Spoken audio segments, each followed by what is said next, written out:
Hello guys, Christmas here, and today I have for you guys I have a UA deck profile.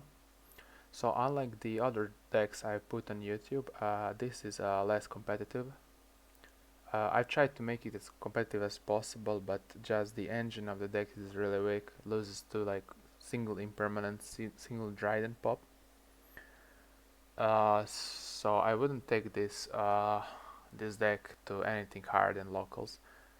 The new support definitely helped. Before they weren't even playable. Like you couldn't even take it to locals and like have any type of score, any type of win. But with the new support, you can get some wins, but it can compete with today's top decks. Maybe in some later formats when a lot of things get banned or limited, this could be playable. I've tested it. I mostly play against top decks like Zodiacs, Virtual World, Drytrons. So that's my list is geared towards beating those decks. So let's get started with the list. I play 3 copies of the new cards, Player Manager and Libero Spiker. Both of these are good. This is really important because it's normal summon, which actually does something on its own. The other normal summon, Midfielder, doesn't do anything on its own. Uh, it works with conjunctions. Or if you open like this and Stadium, then it does work, but on its own it doesn't do anything, right? This card does something. You can summon it and pass, and you have some form of interruption on your opponent's turn. Player Manager is my favorite card, favorite monster in the deck. Has a lot of utility. People don't see it coming. You summon it, you pop, you can attack. I never used this effect. Mostly just target one card and feel destroyed. It's a really strong card, definitely. It's That's why I play 3 of it, because you want to open it every single hand, unlike the other one, right? Perfect Taste is the, the those 2 cards are the ones you summon when you go first, when you want to disrupt your opponent. I just don't play him as a 3 of. I don't think he's 3 of. He's 2 of just seems good enough. So I play only 2, and I play 1 copies of the other ones. I think they are pretty bad. Like this card is okay when you go second. This card against certain matchups comes up, and even though in this meta it's not that good, there are just no better UA monsters. This one is actually really good, but you don't need him as a more than one of, like, let's say your manager or perfect taste gets destroyed, then on your opponent's turn you can just summon this and reborn one of those. It's basically like a free body, so it's pretty good. I summon him often. I When I looked at the other deck profiles and the other people playing this deck, I didn't really see people abusing him as much as they should. He's a really important piece, I think. You just get a free body for nothing.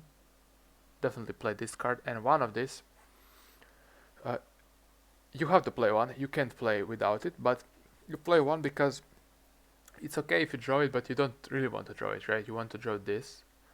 But it does come up with a combo of opening 2 field spell, because you get to have 2 normal summons. One is this, and then with the Stadium you search midfielder, then you summon midfielder and search something else. So one definitely comes up and has a cooler interaction during your opponent's turn. You return UA, summon this, pop something, or summon perfect haste to negate something, and you can OTK fairly easily with him. He's a good card. I play 9 cantrips. I would play more if I could, but I mean these 9 are the best ones.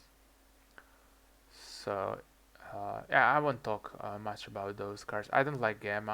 I don't like Shifter in main and Droll in main because they're not good against, let's say, Zoo and some other matchups, right? UA Signing Deal. This card is pretty good. Summon.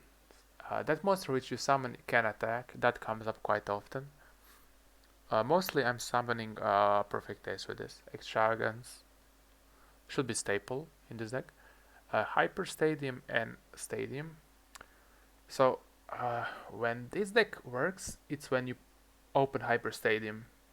That's when this deck is good. If you don't open Hyper Stadium, your plays are always mediocre, even if you open, I don't know, Liberus Spiker. So this is the most important kind of deck, but the problem is even if you drew this card, it's not like you're going to win all the time, right? But you have to play 3 copies of this, Terraforming and Set Rotation, plus triple Foolish Barrier Goods. I'm maximizing this card. I played this card, which seems bad, just because whenever you don't open Hyper Stadium, this deck feels so weak, really weak deck. So I definitely need it. 3 off. This is a 2 off. It's even if, let's say, you don't open Hyper Stadium, you draw Stadium and normal summon with it. It's still not that good of a card. I want to have this card every hand, but not this one. I mean, this card works with Stadium, but this card doesn't work on its own. I think it's a 1-off. I think it's a 2-off. Terraforming to search Hyper Stadium and Set Rotation. Many of the people in their deck profile are saying that you shouldn't play this card because if you set rotation, you can do the combo with Hyper Stadium and Stadium. But as I said, it's so important to have Hyper Stadium.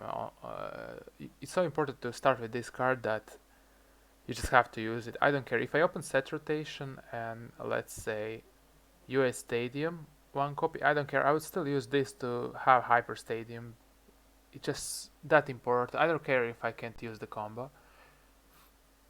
So yeah, I would definitely play this card. Reinforcement can search you a normal summon, which sometimes you don't open normal summon and you just lose. That's why this card is so good. It can search you normal summon or the big guys, triple goods and double penalty box. At first I played 2 copies of goods and 1 penalty box, and I think 2 more hand traps, which were, I don't remember which, maybe double shifter or something like that. But then they just bricked way too much. Even though penalty box is bad to open, opening too many goods, very goods is bad. You can still use them because perfect ace negates and sends something from your hand. So even if you have like double copy as this, you can still send it with perfect ace. Penalty box is even better. Like if you open it, you can send it with perfect ace, and then you have graveyard effect. So that's something to notice. I'm just thinking if there's something else I need to say. No, that's pretty much it. Extra deck doesn't really need much explanation. I've never summoned any of these cards. All of these cards are for the Maximus, and this card I thought maybe if I get before I played 2 Dunkers and 1 Blockbacker, and then I thought maybe I can deal a lot of damage, and if I don't kill them, I can summon this, but it doesn't come up. But I will still keep it because it actually never comes up, never. Now I remember that there's one more card that I need to talk about. It's called the, just a second, UA, I forgot the name, Power Jersey. Everyone is playing this card. I wouldn't play it in going second or going first version. I just wouldn't play this card. I've tested it. It just doesn't work out. This card needed to have in its text your opponent cannot target monster equipped with it with card effects. You just lose so much value. I don't know. Use and the only way you can search it is with penalty box. Field spells can search it, so it's not like you can have access to 1 copy all the time. And when you go first, if you drew it, it's really bad. And when you go second, sometimes activating penalty box, searching this just to try and kill them. And then when they have, I don't know, single Dryden pop or whatever, like compulsory or something, torrential on your summon, you just lose. So I mean, it's a powerful card when you read it, but in reality, when you test it, it just doesn't work out. At least for me. By the way, this is a going first list. I saw a lot of people playing going second list because for some reason this deck is better for going second. I don't really understand why. You go second and they on your summon use Book of Moon or use Trident, or they have Herald or Calamity. You just can't do anything. Like this, I don't really understand why this deck should be played as a going second deck. I just don't see it. Maybe because of this card, but again, like when is this card resolving and winning you the game? Maybe one of the 10 games, and 9 times you will draw it and it will break. So I even thought maybe putting it to side deck, but at the very end I didn't. That's it. Before I played Double Dunker, but again I'm going first list. I drew it quite often in my opening hand. Didn't seem good. This card is just bad. Is there anything else I need to talk? I saw some list of playing Slugger. I mean, like literally read this card. If this card attacks, your opponent cannot act it. Like who cares? Like this is vanilla bitstick. This card is so bad. I mean, these cards in my eyes are bad, but they have some utility. When you go second, has a lot of attack, has a piercing effect, can pop a card. When you go first, you can use him against certain matchup, has a lot of defense. This card just a really good card in engine overall. Yeah, people should definitely play one copy of this. It's just so free, and this comes up with your standard combo. It's okay, these cards are justified to play one copy, but playing Slugger, I don't really know, like, why would you ever play Slugger? Penalty box, that's pretty much it. I've tested it, and this is the best list. Maybe, just maybe, I would consider cutting these 5 cards. If I cut goods, you don't play penalty box, right? Maybe more hand traps, but as I said, if you don't open this card, deck feels really weak. It's really hard to win. And even if you open this card, you lose a lot. And I'm talking when I played against a lot of meta decks. So it's not like I play against, I don't know, like I don't know, so some other weaker tier 3 decks, and just winning against them. That doesn't mean anything, right? If you can't beat Drytrons, and I'm here trying to make it the most competitive list. This is, I think, the closest it gets to. I'm not gonna really comment much on the side deck. This is good because there are a lot of Eldritch. This is a good generic card. Mine, you can play it, you can search it, and Mine works good with this card. You can use its second effect to reveal Mine, and you can use its effect to reveal or a copy of itself for double sum, right? And Shifter Draw, both of these cards can be used in this deck, and they're both really good against Drytron and what is the other deck, the Virtual World. So I still don't want to side them because there are a lot of Zoo, there's a lot of some other decks, and then it's not like this is the best deck and you don't care about having one dead card. That's pretty much it, guys. If you have any questions, feel free to ask. Come and join, watch me play this deck at twitch.tv Christmas 6. I will send you some of my replays soon. That's it. Bye.